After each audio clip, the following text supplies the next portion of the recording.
এলসির লগে বার্সার অলরেডি একটা ম্যাচ হয়েছে, বার্সা ওই জায়গায় 3-1 জিতছে, আর রিয়াল মাদ্রিদ আজকে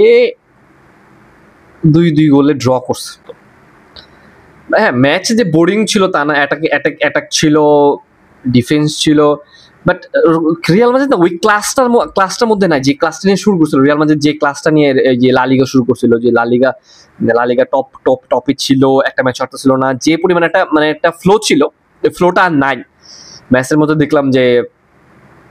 অনেকগুলো ভুল থাকবেই, অনেকগুলা ভুল পাস ছিল, মানে ওভারঅল আসলে যে আমি বুঝতেছিলাম না যে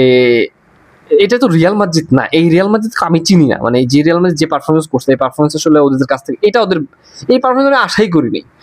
2-0 দুইটা গোল ওরা কনসিভ করছে, দুইটা গোল দিয়ে তো লাভ নাই, এদের কাছে তো গোল কনসিভ করা যাবে না, মানে এরকম টিমের কাছে যারা